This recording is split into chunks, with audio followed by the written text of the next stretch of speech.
What up, everybody? Bonzo here, and with Black Friday and a potential influx of stones that, let's not kid ourselves, most of us are going to get, I wanted to make a video talking about stone purchases and what to prioritize your stones on. Before we get into it, if you comment on one of my recent videos, I won't tell you which one, you gotta watch the videos, you'll enter to win my stone pack giveaway. I do want to also jump on a live sometime over Black Friday and do a giveaway live. If I get to like 40 concurrent viewers, or 30, 40, 50, like give away something at each of those levels, depending on what the promotion is. So of course, stay tuned to that, turn on your alerts, and yeah, subscribe, and let's get into the video. I have been thinking about Chronofield Plus a little bit too much. I had rushed GT Plus quite a while ago.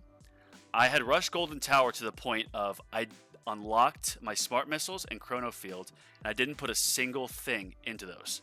I just got them both, and then I simply upgraded my Golden Tower all the way to 11. And that was enough to start giving me a lot of extra income, so I was then able to afford some masteries. However, you know, the path I took is definitely not the most efficient. And how I look at the game is with all the currencies, you really need to decide what is your most important currency at that time. For example, if you don't have any reroll shards developed and you just roll an ancestral module, but you have 10,000 reroll shards, like sure, the unique effect, that's cool and all, but if you don't have any rerolls, then you're kind of screwed. So depending on what you need, it might make sense to spend more stones in, say, like a cash mastery, or into getting more ultimate weapons, or into developing your ultimate weapons to ultimate weapon plus. It really just depends.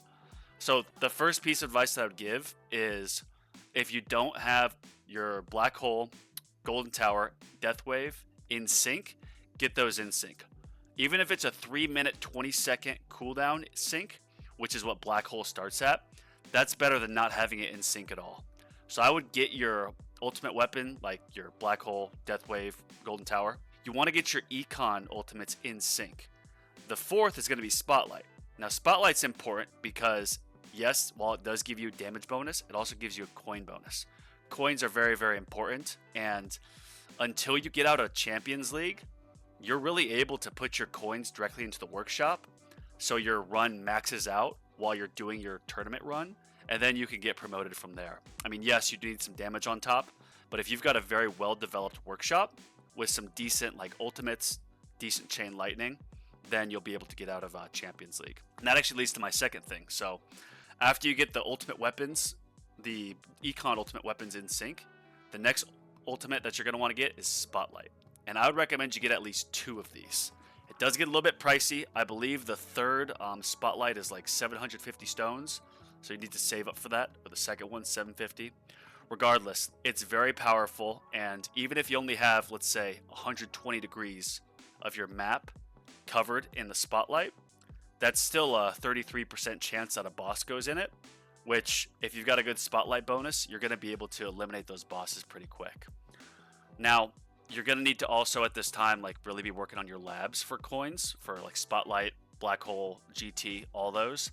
But just from a purely stone perspective, you first want to get your Econ ultimates in sync, then you want to get Spotlight, get like 2 of them, and get a decent angle with, you know, a couple clicks to the damage just for tournaments. And then you really want to look at your tower. And the third piece of advice is get ultimates, or get ultimates unlocked and researched in the ranking of what your modules are. So for example, I was farming with Space Displacer and doing tournaments run with that a long time ago. And because of that, I actually figured, you know what, let's get a little bit into Inner Landmines. Inner Landmines is also very cheap. Inner Landmines and Chain Lightning are super cheap. So for me, because I had Space Displacer, I put some into this, and it definitely helped once I got the other labs from it. The next ultimate, though, is Chain Lightning. And so typically, and this would be advice number 3, is after you get your Econ ultimates unlocked and, you know, decently leveled, you're going to want to focus on Chain Lightning. The reason why you want to focus on Chain Lightning is because the damage is necessary to progress in Legends League, but it will also help as you get out of Champions. Because if you think about it, if you're in Champions, or I guess even the lower leagues, you're probably running an EHP strategy. And so everything's just hitting your wall, it's hitting your tower, and because of the thorns, it'll get eliminated. However, let's say you're dying mostly to rays. If you've got 10% wall thorns and over 100% thorn damage, figure 10 hits from the ray or 10 hits from really any boss, it'll eliminate itself. However, if you can at least have enough damage where you can clear those rays out in a few extra hits to where it's only maybe hitting your tower 6 or 7 times before it gets eliminated, that means you're going to have 30 to 40% more survivability.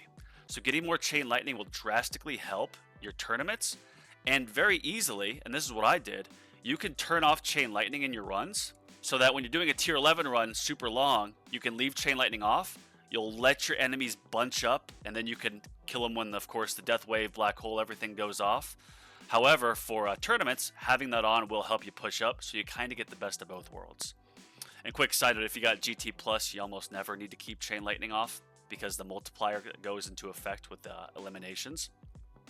But yeah, that's really the fourth piece, is after you get your econ ultimates at least unlocked, and let's say to a decent level, the point I would do is just like put enough stones in it to where you can get a couple clicks each tournament.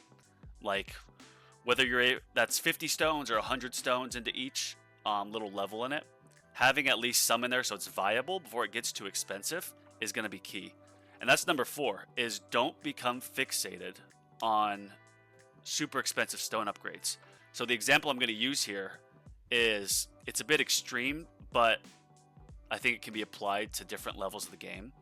So I was considering getting my 4th spotlight, which will be 2,500 stones. However, that's a huge stone dump.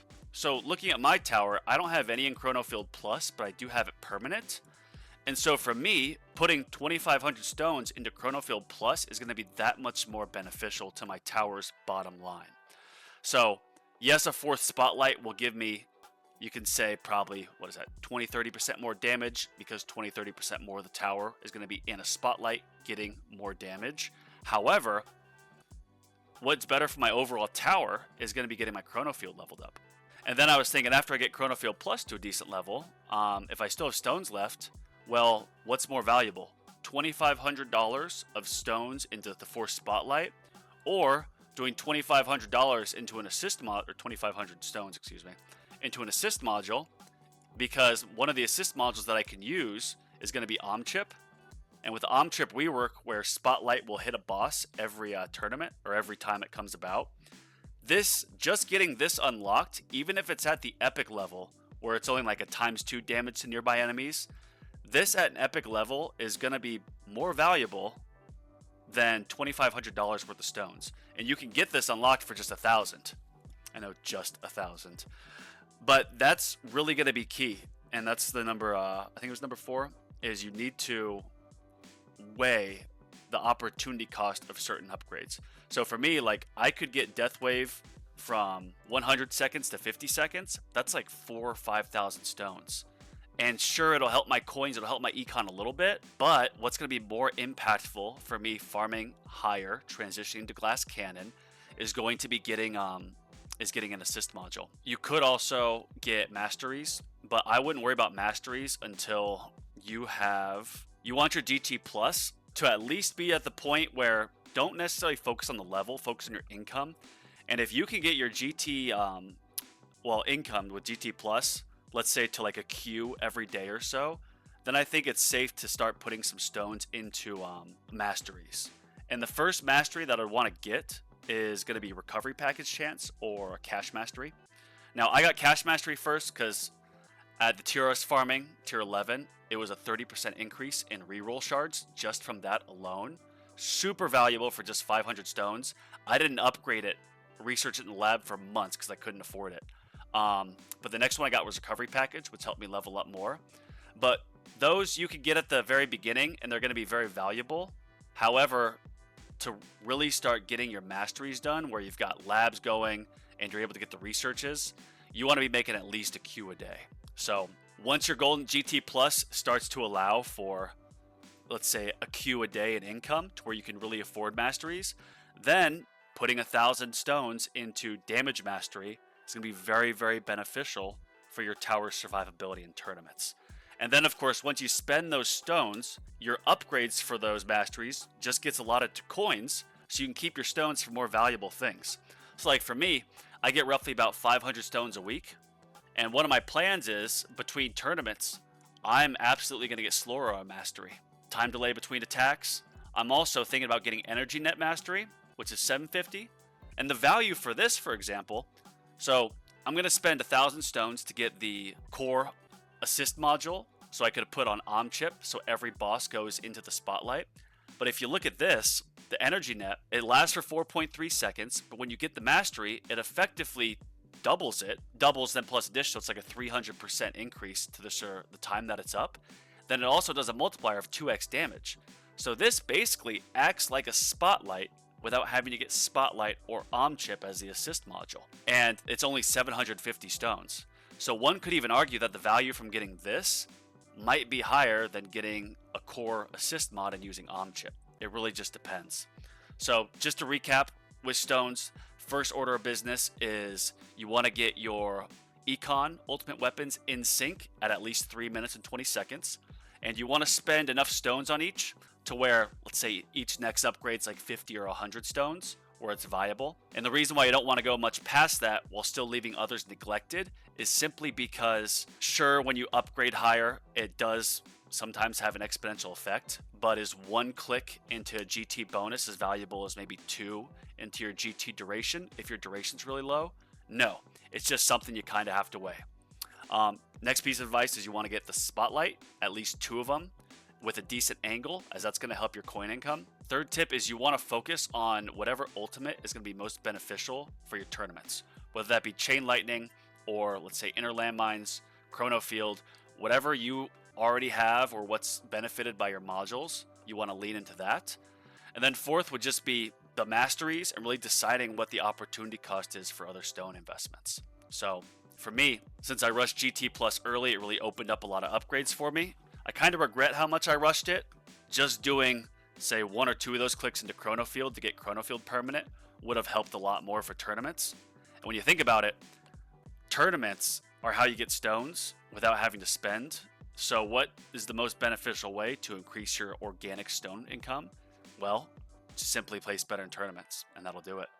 But yeah, drop a comment if you have any other tips. I just wanted to make this quick video because Black Friday is coming up, and I went through a pretty deep thought process on this, and I wanted to share some thoughts. So hope this helps. I hope everyone has a great Thanksgiving, and we'll talk soon, or see you on my live. Peace.